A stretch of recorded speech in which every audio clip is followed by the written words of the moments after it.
Righto, boys and girls. Yes, it's Nicko here. Well, rather I'm not actually, because you hear my mumbo jumbo. If I was here, I'd be answering the phone to you, but I'm not. So anyway, you know metal sticks, don't you? Yes, it does. Well, it's not going to stick very well to you today because I'm still not here. Would you like to leave a name and a number, and I'll possibly get back to you, if it's cool with you. Metal fans, are you ready? Welcome to Metal Sticks! the show you've been waiting for. We celebrate heavy metal. Across our episodes, we're unleashing interviews with icons. Our Roll with Nicko, a deep dive into the stories behind each snare in Nicko's collection, as well as other Iron Maiden memorabilia. And to wrap it all up, Wear, Tear, and Care, where Nicko shares his tips to keep your drums sounding and working at their best. Last time on Metal Sticks. I mean, the Pantera gig came about. Philip and Rex really wanted to do something again with the legacy that is Pantera, because I just wanted to know every little nuance that Vinny played in the songs. MTV at the time was this day's TikTok. And most bands are like... Our conversation with metal drumming icon Charlie Benante continues. So, a question, Charlie. How many roots are you using on your kit at the minute?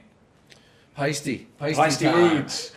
Oh my God, it's a rude family. I know, but always I love you for you, because I love roots as well, and but I love you because you kind of use a lot more on your kit. I love that. Rudes are out on Pantera right now. I should know the answer to this with my eyes closed, because we did an awesome rundown, and don't forget everybody to check that out, because it's awesome. We did it in St. Louis at the stadium. But there were so many cymbals. Were they Rudes? Were they 2002s? What were you playing for the Peisties? I've seen so many setups of yours. I'm trying to remember what's current. For the Pantera thing, I use all Rudes because it's the only cymbal that has that glass type of cutting through sound from the rest of the band. Like with Pantera, there's a lot of low end, and I felt that a normal cymbal just wouldn't cut through, so it had to be Rudes. And they made me a custom 22-inch bell, mega bell. That thing is like, when you hear it, it's just like it's louder than anything. And like I said, the cymbals just have this kind of glass-like quality to them that just cut through everything, but they're pleasant. When I tell people about Rudes, they always go, "Oh God, Rudes," and it's like, no. If they're mic'd properly and if they're played properly, they're beautiful. I love them too. I'll never forget the first time I saw one as a kid. And you guys were drum heroes of mine when I was coming up, and I'm just like reading Modern Drummer and the Peisty catalog, because that you'd go to the drum shop and it'd be this big thick Peisty catalog with everybody's setups. Yeah, that's right. And and then I saw Rudes on MTV for the first time, that was like in person, quote unquote. And the only way I can describe it, because I was a little kid when I saw this, but they were scary looking. They looked like army symbols, is what I remember, because it had like this camouflage kind of vibe to it. But they were just like, they were intense. Like they looked loud. Yeah, and it was like, wow. They have almost like a 2002 characteristic, but a little bit more grit and that dirty. I love that sound. That's one of my. I used to do my drum shows. I said, "This is my favourite cymbal," and they go, "Well, why is that?" Because it's a Rude cymbal. And then the next one after that was a full crash. That's the difference. I have a signature ride, signature hats on my left side, and then I have a Sound Edge on the right side, which are 15s. And I tried Rude hi-hats, but they didn't cut it for me. I love my signature ride, my signature hats, and the 15s on my right side. They just have such a great sound. But going back to what David said about when he first heard about or saw Rudes, for me it was the same thing. There were 5 drummers at the time, Nicko being one of them. Rick Allen, Leopard, was using Rudes as well, one of the first. Alex Van Halen, also another. Stuart Copeland, I'll never forget the Every Breath You Take video. he was playing Roods in a very quiet type of ballady type of song, but he was playing Roods. And the fifth guy was Dave Holland from Judas Priest, who had a lot of Roods as well, but he had small Roods, and the sound of those were like a combination of a crash and a splash. They just had this tone to it that I had to have it. And that was like, I'll never forget when I first got a 14-inch Rude crash. And I used that cymbal so much because I loved the tone of it. And it cut through all the whole band. Rudes are a great invention. The name is so appropriate. And it's just a cymbal that I'll see other drummers using. Who are also Zildjian users, and they're like, dude, I love those Paistes, you know. Nicko, did you ever have that? Like Zildjian guys come over to you and go, I use Paiste in the studio. No, not very. Nobody's really owned up to that to me. No. I've had many drummers say I use Paiste in the studio. There was Phil Collins actually was the first person that told me. He said my favourite of Paiste I recalled on, and I think he ended up using Sabian. I got a real quick story for you if you want to hear it. So I did a bunch of shows for Jim Marshall. He's a very dear friend of mine, way back in late 90s, and I did 7 shows for him at the Frankfurt Music Show. And people were expecting Jeff Whitehorn and different guitar players to be the special guys there, being invited to the Marshall booth at the Frankfurt Trade Show. It was one day I was signing some autographs at Paiste, and Billy Cobham came in. Right, and he walks past. I've gone, hello, Billy, and he's gone, oh, hello, Nick, how are you? Oh, he says, is the boss around? And I said, which one? Either or. I said, well, they're both in a meeting at the moment. Why? He said, well, I'm thinking of using Paiste cymbals, right? Now, I'm not sure. I think he was a Zildjian guy, right? He was Zildjian. Yeah. And so I went into this meeting. I said to the people, I said, can you give us a minute? I've got a very important bloke, and everyone's, oh, it's Billy Cobham, So I took him into this meeting that Robert and Tomas were on. I knocked on the door and I opened the door. I said, sorry to interrupt you. And they were doing a business meeting or something. And Freddie Studer was in there as well. And I said, look who I found. And they said, oh, hello, Billy, Mr. Cobham, can you come in? And I shut the door and went back. 2 minutes, if that, went by. Billy stormed out and he goes, right? He's cursing no blind. I went, oh, Billy, what's the matter? He says, a lot of you. And he walked off. Next thing, Tomas has come up to me and he's tapped me on the shoulder and he says, come here, you. What's up, Thomas? And he said, don't ever do that to us again. I said, what do you mean, do? Do what? He said, that came in here demanding we give him a set of cymbals and we put his name on them. That you don't get, they make your special cymbals, but they don't put your name on them. They do a deal with you. They'll say to you, you get a residual, but we're not putting your name on it. Power Slave 22-inch Bell Ride. I got a residual royalty, like a couple of pence every time I sold one. It wasn't a big deal, but they didn't put Nicko McBrain's symbol. The Boomer cymbals didn't have my name on them. Tomas was so angry with me, and I got a bollocking for that. There was a story that I was telling you about the Marshall thing, right, Jim and I. So he'd have a party every Wednesday night at the Park Hotel in Frankfurt, and all the dealers from around the world, it was a dealer party. And so I was playing with Phil Hilborn, Jeff Whitehorn, Jazz Lockery, and Jimmy said, can you come and be the band for the music for the night? We go, yeah, sure. So we had to sign all the equipment out, to take our drums out and the back line and stuff like that. Mm-hmm. Bob Zildjian was one of Jim's best mates.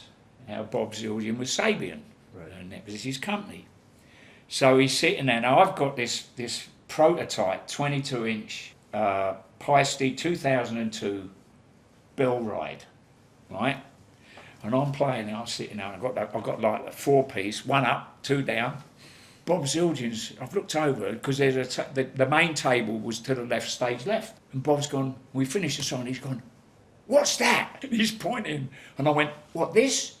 And he's gone, yeah. I said, And I got the microphone and I said, boys and girls, ladies and gentlemen, I'm just having a private conversation with this, I thought I'm going to wind this up. I said, I've just been asked what this symbol is by the very man who makes another set of symbols over there. His name's Bob Zildjian. Well, Bob, if you ever knew how to make a decent symbol, you'd probably know what this was. He's gone, fair cop, okay, so anyway. And now he makes great symbols. Oh, they're great, but, we always had this relationship, and Andy as well, his son, obviously took over from him, but, they always said, look, if you're a family guy, you're a Paisley guy, but if you ever want to come over, we'd love to have you, but, that's nice, isn't it, to have those people, a bit, going back to your friends that are Zildjian players, and they go, well, we actually use Paisleys in the studio, mate, that's cool. I mean, it happens, right? It could be vice versa too. You get Paisley people who use Zildjian. If you explore somebody else's brand, you might find something, you go, oh, hang on a minute. I mean, the weird thing is, the very first cymbal I ever bought was an 18-inch heavy band, what's called a heavy band Zildjian crash ride cymbal. And it was the very first, and I paid it was when it was £1 an inch back in the 60s, and that was a lot of money. 18-inch Zildjian cymbal, heavy band it was called. And I was playing it for years. I had that, and it finally fell off the bill. It just halfway around the cymbal, it just dropped off, and it didn't crack. It just dropped off. Wow. Anyway. you got every quid out of that cymbal. I got every pound note out of that for sure. It went from an 18 quid to a 0 quid. Yeah, that's pretty awesome. There's an inspiration and in many ways a collaborator that all three of us share, and we're going to pay tribute to him for a second because Ozzy Osbourne, I worked with him for over 10 years, got to know him extremely well, and Sharon and even the kids, and he was an inspiration of mine before I knew him, of course.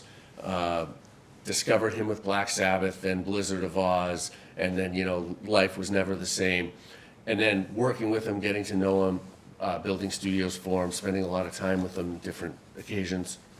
I got to know him as a person, as a lot of people kind of understood from a distance through the Osbournes. He was an extraordinary person on every level. Everybody knows that, but what we know that's a little different is when you actually get to know him and Sharon, and you get to experience just how funny and warm and incredible of a creator in person that he really was and always will be known for. I love your experiences and your memories, and of course Charlie just played at, to my knowledge, the only tribute that's ever been given to an artist that he was alive for, which was Back to the Beginning, and that's a moment now that will be iconic forever. Yeah. So, and you guys toured with him, and I'm sure you have incredible memories to share of the great Ozzy Osbourne.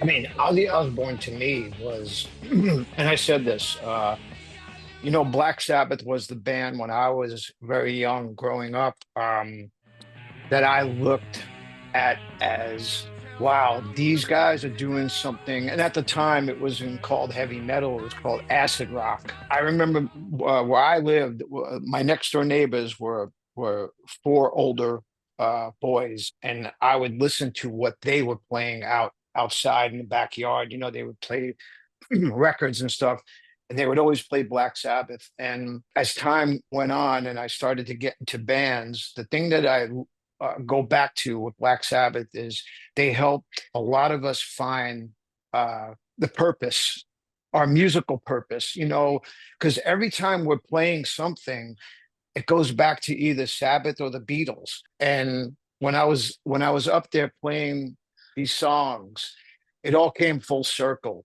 Like I thought back to when I was younger, playing Black Sabbath songs in my bedroom, and here I am up here playing in front of all these people with Sabbath here. It was just a surreal moment. And then watching them come up later and play again, and you realize that this is it. This is the end. and you start to reflect on your own life, and everything that Yeah. you've done and the people that you've lost, and then 3 weeks later to lose Ozzy, um, it was just a very, very, poignant moment. And he did it his way. Ozzy went out his way. And yeah, dude, it's like, what more can you say about Ozzy? Well, you toured with him over the years, right? I would think at least one point, Yeah. right? Either Anthrax or Pantera had a double bill with Ozzy. Probably Anthrax, because Pantera I know was 22, so he wasn't touring Yeah. yet. But Anthrax, and then you with Yeah. Maiden must have. You guys Well, were on double bills or festivals or Yeah, other we things did. together. Our last show at the Peace of Mind tour was with. It was like an indoor festival at Christmas time. It was Ozzy, Scorpions, Def Leppard, a bunch of other bands, and I actually toured with Ozzy back in '75 when I did a European tour with Streetwalkers. We were opening for them. For Sabbath.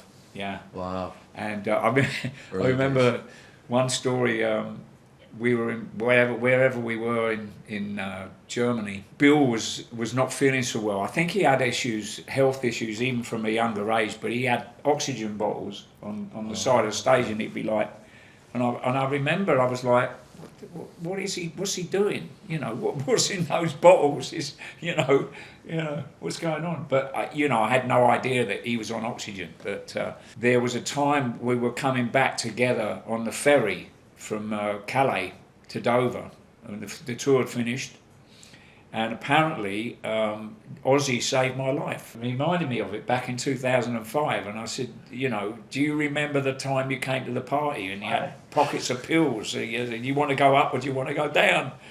And he said, I remember that, Nicky, but do you remember me saving your life? I said, what? Wait a minute, you what? He said, you were absolutely shit-faced, Nick, on the back of the boat. And it was stormy weather, right? And it wasn't raining or anything, but it was Rough waters. Rough waters. And apparently, I was stumbling about, and Ozzy, according to him, and I don't remember this. And here's the funny thing: I thought he wouldn't remember the story of the pills at the party, but he did. And he said, "Yeah, I saved your life that night." So I owe him. Wow, That was crazy. what a revelation that was for me. I'm like, I don't remember that, but I was, it was at the end of tour. Everybody was fucked up, and God knows what. Ozzy saved your life. I think a lot of people have said that too. Ozzy has saved my life in one way or another. We were on tour with Ozzy. It was like 1988, 89. And I tell this story all the time because it just stayed with me because it just made such an impression on me. We had a night off in Buffalo, New York. We were staying at the same hotel, and I went down to the restaurant in the hotel. As I'm walking in the restaurant, Ozzy's walking out, and he grabs me by the shoulders and he says, "Have you tried the wings, man? They're amazing." And then he just walked away. And that was it. And I never forgot that. I never forgot that. And just seeing him on tour, he always had a smile on his face. And I always said Ozzy had like this infectious smile. When you saw him smiling, you couldn't help but smiling with him because it was just that, And my God, I mean, just Ozzy himself. I mean, his singing on those Sabbath records, it's just so amazing, And just love him. Yeah, he was a unique lad. He was definitely unique. I mean, for all the health issues he went through and his substance abuses, we've all got stories. I have stories, but we come out the other side. You come out the other end, and you come out better for it. He was such a great guy. And I actually that show that we played in Dortmund was the first time I met Carmine. That was it. Yeah. That was Yeah, funny. God bless Ozzy. It's the memories I have of. I built his first studio. I couldn't believe when I was introduced to him that he had never had a home studio before, because this is in 2003, and he's so iconic. And the Osbournes are the biggest show on television, and Ozzy's Ozfest was in full steam. And I had followed his career, and like Charlie expressed as well, like late '70s Sabbath, all the way to when I got the call to come out and meet him and talk about the studio. And I was shocked when they said, Ozzy's never had a studio before, and I thought, wow, I can't believe there's anything to do with music whatsoever that this man has a first left, because he had done everything. And I was so honored even to talk to him about it. So we go and we end up building the studio, and it's in his house, and it's documented during the show, and there's a lot of fun moments with it. The routine was, after it was built, is I would go to his house every day, and we would just use the studio. He was kind of like, get the kinks out, but he also wanted to kind of understand like what the vocal booth sounded like, what the room sounded like. He just wanted to get to know it like an instrument. And I can understand that, because every artist that I build studios for wants to do a similar thing. But when it's your first studio, it's especially, everything is new. Like, whoa, wait a second, I can literally get up at 2 a.m, and if I want to, we can cut a track, and it's a whole nother approach to creative. The first test song for the studio, and Charlie and Nick, you can really appreciate this moment. And it was very much like Charlie's moment when he's describing it back to the beginning, and like, here he is going full circle on a career and a life inspired by this genius. And I'm sitting in the studio, and I put the mic in input to just make sure we have signal, and we're going to start doing it. And Ozzy said, yeah, we're going to do Paranoid to test the studio. And I hit record, and I'm recording Ozzy singing Paranoid just to see how it all sounded. And it's just like, I don't know how I could ever describe that moment, because it was so profound, and just having anything to do with Ozzy in that song in that moment. But the man himself, just one of the greatest, warmest, incredible people I've ever met. And I know that's obvious to everybody as a fan, but I'll tell you as a person, which you had to spend time with him to really, really see, he was everything that you hear at plus, plus, plus. Yeah. Yeah, they say never meet your idols. Never meet your idols, but they get it wrong sometimes, because when you do meet your idols and it turns out to be, this is why that's my idol. And I think Ozzy was one of those. Same with Nicko. One of the highlights of my career was when we were touring together, and I got up and played Sanctuary a time or two, and just sitting behind your kit, and you're behind me going, yeah, Yeah, I do actually. Yeah. What a moment. I didn't know I would jump up and play. And I'll never forget it, because Bruce would come up and he'd start taking the cymbals away, remember? As I was trying to hit. He was a little minx like that. Yeah. Oh, yeah. We had so much fun on that tour. And then, of course, we did the Book of Souls tour together. That was something special as well. Having you guys on the airplane with us, Oh, dude, that was another highlight.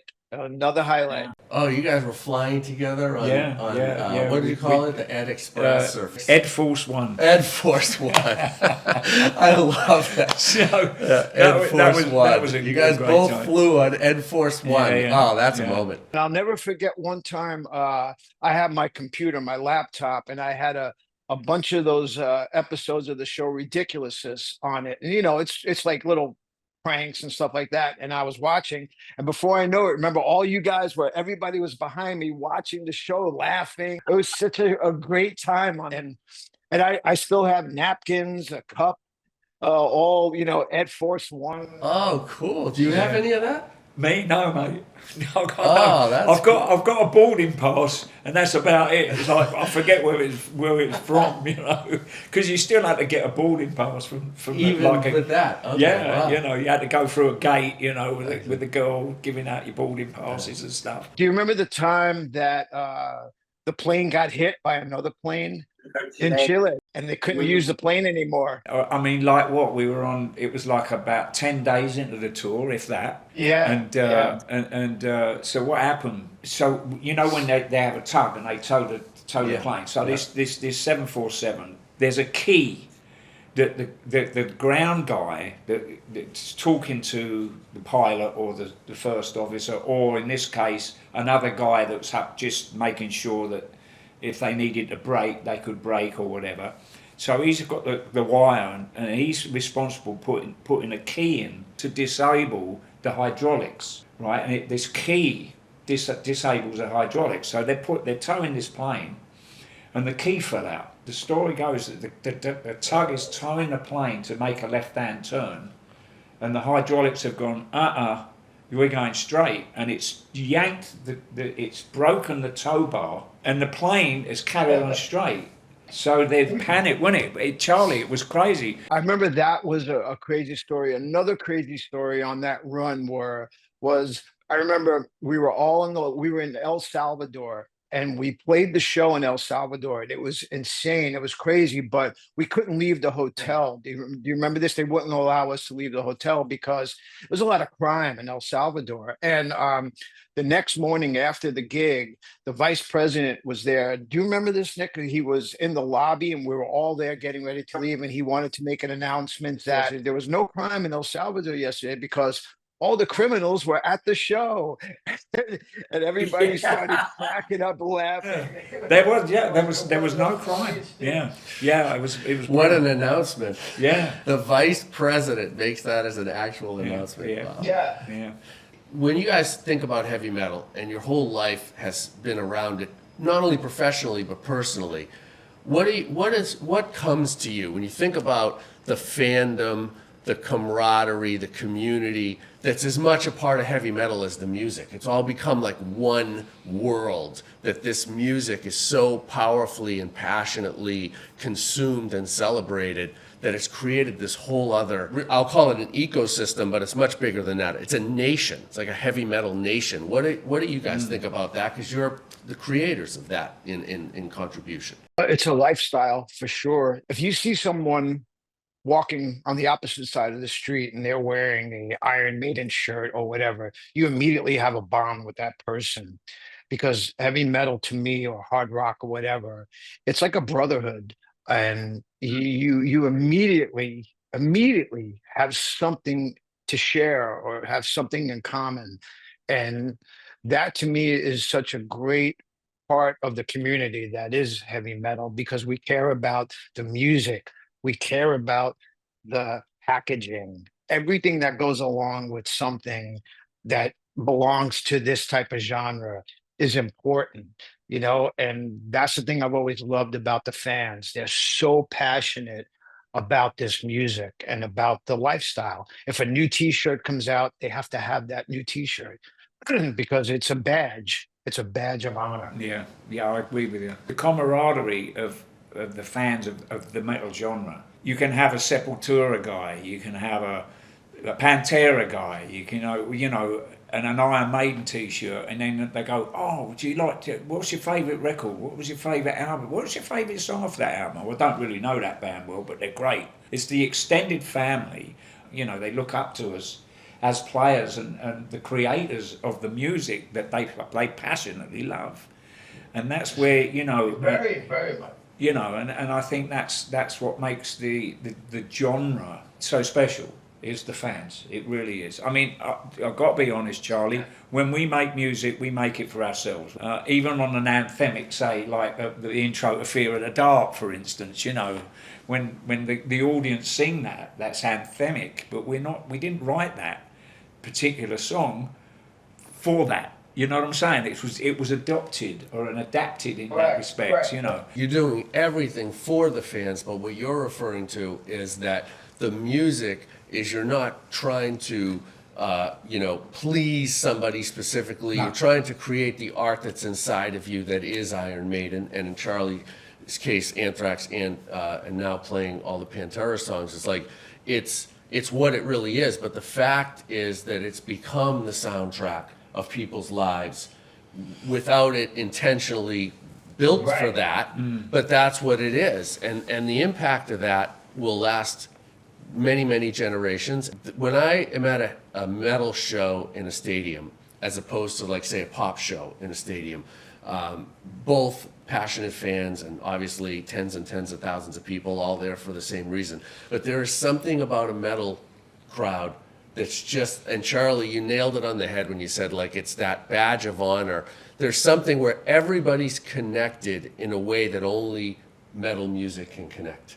The importance of music in people's lives. Some people take it for granted, but you really shouldn't take it for granted because we, the three of us talking right now, do we ever go a day without listening to something or being inspired by something that maybe a record from 1962 that, you know, did something to us? And when we hear it, it brings back that feeling again, you know, just things like that. We do so many of these meet and greets, and most of the time we'll have a lot of families coming with their younger daughter or son or whatever, and it's the next generation. And that to me is the special thing when they come all together, and it's just like, my kid loves this music, so they're passing the torch on to them. And how many times, Nico, has have you heard this, that this record got me through a hard time, or Absolutely. the song just got me through a bad period in life, you know? You hear this constantly, and that's the power of music and what it does to people. Yeah, Yeah. absolutely. Yeah, yeah, it really is. You know, those sort of moments I found, you know, when you have the different generations of the same family, and you know, I'm sure this has happened to you too. And you say to the little kid, you know, so mum and dad got you into the band then? No, I got mum and dad into the band. Yeah. But Right. what we do is we're giving people life experiences, you know, and not, sometimes they're not the greatest experiences that that person has lived through, but they've lived through it with the help of what we produced and what we've done in our creation with our music, and it's helped that person, you know, to get through bereavement or, you know, drug Oh addiction yeah. or something like that. And those stories that you hear from those fans, music is Yeah. is universal, isn't it? You know. It's fulfilling I'll when you say hear these type of things. you have a Violent Hour shirt on. You held up a Violent Hour CD. Oh yeah, yeah. What is going on with the Violent Hour? So I produced this record and I played everything on it. This is my fiance Carla. This is her new band called The Violent Hour.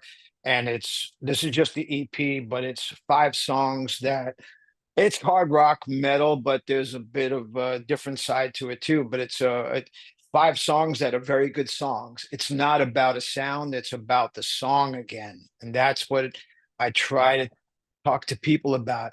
Write songs. Don't worry about sounding like this or sounding like that. Just write a good song. Yeah, absolutely. Did so? You said you played everything on it. I played everything on it, guitar, but Cool. two friends of ours, Zach Wild plays lead guitar, and John Five plays lead guitar on a song, and it's just great. And Would don't you do forget me to a Yeah, go get yeah. this record too. Can you do me a favour, Charles? Would you please Yes. bring a copy of that EP for me, and ask Carla to sign it, and yourself, if you wouldn't mind, and you could give it to David for me. Would you do that? Done. Thank you. Lovely to hear her music, and be nice to see her sometime. Yes. All right, mate. I Yes. think. Well, we'll let yeah. Charlie go, man. You've Yeah. been so generous with your time. It's great to see you. You're a great friend, a great person, and an inspiration. And of course, you'll be touring between Pantera and Anthrax. Everyone knows where they can see you and hear you. And just incredible, Charlie. Everything Yeah. that you're up to always. And thank you for taking the time to hang with us today, man. It's been awesome. We have another iconic piece from Nicko's museum, and it is a snare drum. Nicko will get into all of the details. He told me the tour it was from, which is the 2003 Give Me Ed Till I'm Dead. Now, I rolled over laughing. I'm a huge Iron Maiden fan, but apparently not enough of one that I actually remembered the name of that tour, because I would not have forgotten that one, but here's Nicko. This has been up on the shelf for a while, but it's been well used over those earlier years. This is one of 2 snare drums. This is a black with a white Iron Maiden logo on black, and the other snare, which I don't actually have here, is white with a black Iron Maiden on white. So this one is a 5.5 maple shell. It's a 10-ply maple shell. It's all maple. There's no mixture in this particular drum. It is a Signia snare drum. basically based on a signature with these nut boxes. And Who made it? It's a Premier. Was not a signature snare of yours. No, no. This was a snare was for just a one of regular- two for Yeah. this tour. Absolutely. So I don't know if you boys and girls may remember the kit that goes with this snare drum. It was actually a black and white configuration, 6 down through 18 floor tom, 24 bass drum, the same as I've always used. But it was all hand painted eddies in black and white, different eddies across each of the shells. And a gentleman called Wayne Saunders, who worked for a company in Coventry that made automobiles for basically show cars, and everything was hand painted in a show car. You know, you look at a Rolls Royce and you think they've got these beautiful walnut dashboards. Well, yes, they look like walnut, but they were actually hand painted. I met this fella through the Jaguar people that took me to meet this guy that was an amazing artist. And I saw a Jaguar. I should get the model for you. Let's do it. Can you hold on just a second? I was there to meet Wayne, and I went in his office and I saw this sitting on his desk. And I've gone, here, that looks bloody marvellous. What is that? He said, pick it up. Now, I expected it to be very heavy, right? Now, David just picked it up, but he already knows how heavy it is because he felt it before. No, he picked it up before, should I say. So I went to pick it up thinking it was stone, like marble or some kind of stone, and it's light. Yeah. And I went, hang on a minute, how come that's so light? I said, it looks like a piece of stone. He said, I painted that. I went, you what? He said, I painted that. I said, you painted that? He said, yeah. He said, oh, come with me, I'm working on a Rolls Royce, I want to show you what I've done on that. And his work was unbelievable. So I said to him, would you like to paint a drum? This was back in 2002. We knew we were doing this Give Me Ed tour. It wasn't an album tour, it was just a greatest hits kind of tour. And I knew we were doing various different eddies on the backdrop and whatnot. So I said, can you paint a drum set? Would you like to paint my drum set? He said, absolutely. Does a bear in the woods? Yeah, of course I would. He said, I'd love to. So on the basis of me seeing this, I asked him and commissioned him to paint the eddies, which are all hand painted, and these snare drums. So so he did the whole kit, he did one kit, and then 2 snares. 2 snare drums, Okay. and he put the finish. It's like, I don't know if you boys and girls out there know about automobiles and shine lines and joins in doors and stuff like that. Well, car manufacturers are very, very finicky about the shine line, and they put the model of the first car that's up before it's produced on a production line. They put it under lights in the studio and we've got to redo the clay model and whatever. Anyway, he put 10 coats of lacquer on this drum. He put 1 coat and sand it down, not sand, very thin, whatever grain sandpaper, and he did it 10 times. And this drum set is absolutely immaculate, the finish on it. Although this one's a bit, the chrome and kind of chrome is, Anyway, so that's the story behind the Give Me Ed Till I'm Dead kit. And Give me Ed till I'm dead. Give me Ed till I'm dead. And it all started from meeting this guy and seeing this beautiful leaping cat, Jaguar cat, and he made it. And he actually painted the Dance of Death kit, which we'll probably feature on Roll with Nicko at a future date. Yes, we will. Wear, Tear, and Care, the newest segment with Nicko. Thank you very much, David, for the lovely introduction. Now then, you're looking at this fantastic. Look at the size of this cymbal. I'm only using this cymbal as an example for you, boys and girls. Now, hey, how many of you drummers out there? No, it's okay. Oh, you can hold it? Yeah, I'm not giving it to you. All right. I don't know Well, what it you looks want to so do with it. cool. Look at Yeah. all the font and everything. No, That's a one of one. This is a one of one, by the way, boys. Now, you might wonder what's going on with this. This was presented to me by the Paisley family way back. I can't even remember when I went and visited the factory. It was a gift they made, and there's a nice little message on here from all the guys. If you notice, it's signed by virtually everybody that makes Paisley cymbals. And this is just such a stunning piece. And it's got, because my face up there, look, there's a picture. You can't really see it. If I turn it round, you might be able. This was presented to me. I wanted this for purposes today will serve. Now, when you have your mates, you've got your drum set, you've just done your show, you put your gear up, and you played your show, and your mate turns around and goes, "We got to get out. There's a curfew in the pub or the club. I'll give you a hand, put your kit away." And you, like, sometimes you're a bit, you may not have had a great gig, or you've had a great gig, and you go, "Yeah, all right, you take them cymbals off them stands for me," right? And you're likewise working to putting the rest of your drum set down, and your mate all of a sudden goes like this. He puts a cymbal down on the floor, and he knocks it down on the floor first of all. So that's a real problem. When you bang a cymbal on the ground, or if it hits another stand, it can put a burr, what we call a burr, which is a slight flat area, and it can put undue stress through the cymbal, and it may crack at a later date. So anyway, for the purposes here, you can't see this at the moment, but I'm going to drop this on the floor, right? Did you like that? That thump. Anyway, so now your mate, he's put your cymbal, your favourite ride cymbal, down on the floor, and you don't know he's put it on the floor, and you go round the bass drum, and all of a sudden you step on the bell of the cymbal, and it goes like this, bing! And your favourite ride cymbal all of a sudden becomes a China type. And boys and girls, if you're not seriously up on the cymbal malarkey, the China types are usually inverted cymbals, and the bell is like, they're basically Chinese cymbals built on the hand cymbals that the Chinese used to use for their festivals and stuff, and they chinkle them like. When you've got your friend helping you, you need to tell him, as soon as you take your cymbal off, put it in that bag or put it in that box. Don't leave it on the floor, and don't stand it up on edge for them all to fall over. So just take care of that. And I'm not against you having people help you out, put your gear away, because it does help us, right?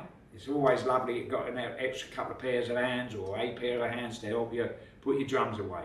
These guitar players, they just got a box, they stick the guitar in, and they've got an amplifier, they unplug it, and off they go. We've got tons of gear to put away, right? So that's very important, to make sure that they don't put the cymbal on the floor like that. Any cymbal, it doesn't have to be a ride, any crash cymbal, your hi-hats, they're going to go and pop inside out as well. And the thing is, you can pop them back out to the normal form, but the problem is it's put undue stress on the way that the cymbal's been made, and it will eventually crack it. So beware of that. So there you go, and enjoy your playing. Practice hard. Thanks for watching, guys. Thanks for being the best part of this community, the heavy metal world. We love you guys. I'm David Frangioni. I'm Nicko McBrain. And we are Metal Sticks. We'll see you guys next time.